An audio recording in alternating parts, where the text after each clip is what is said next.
صباح الخير. ازيك؟ تقول ايه النهارده وانت جاي تشارك الانتخابات وفي مدرسه الاعداديه بنين؟ لازم يكون هيدا واجب وطني. واجب وطني، يعني الكل ينزل؟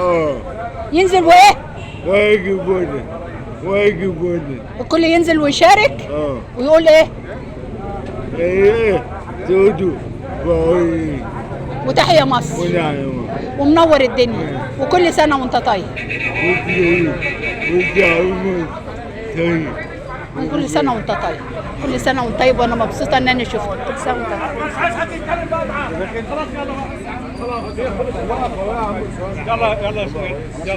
ازيك يا استاذ احمد؟ كل سنه وانت طيب. تقول ايه النهارده والانتخابات بتاعتنا؟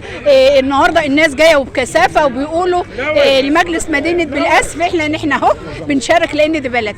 احنا رد على كل المشككين واعداء الوطن. الناس اهي موجوده، وانا امين حزب الجبهه الوطنيه، وبدعو كل اهالي بالناس انها تحضر وشوفي كده الناس موجوده كلها هي. واحنا النهارده الجبهه الوطنيه مشاركه بقوه الحمد لله. الحمد لله مشاركين، واحنا في ائتلاف كلنا، احنا 3 احزاب، احنا مع كل داعمين للدوله، كل الاحزاب دي داعمه للدوله، واحنا احد الاحزاب اللي في ائتلاف وملتزمين ان شاء الله، وان شاء الله نبارك لبالقاس ونبارك لمصر كلها. طبعا الاستاذ محمد علام او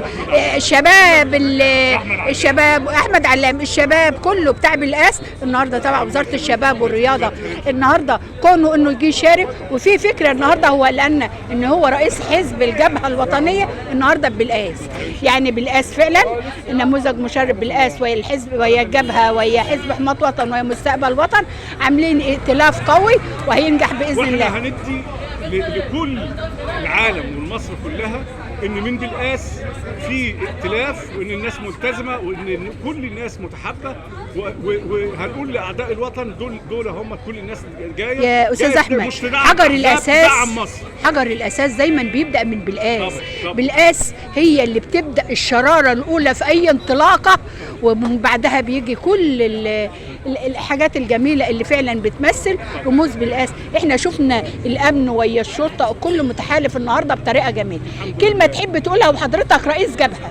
انا عايز اقول لكل اهالي بالقاس اخرجوا عبروا عن صوتكم، محدش بيقول لك ادي لمين.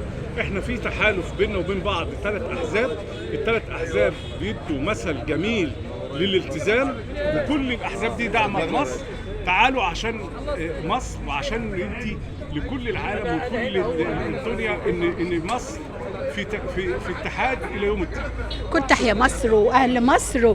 واحنا قلنا ان الجبهه حزب جديد بس بادئ قوي وشجاع، وبدا فعلا الشراره الاولى وانطلاقه انطلاقه ان هو يبقى من ضمن ال3 الاحزاب المرشحين للائتلاف الاحزاب كلها على ارض الجمهوريه. دي حاجه جميله ومصر فخوره فعلا، واحنا فخورين ان اللي ماسك الجبهه عندنا بالقاس الاستاذ احمد علام. الشباب والرياضه والشغل الحلو. كل سنه ومعاليك طيب. كل سنه ومعاليك طيب. كل سنه ومعاليك طيب.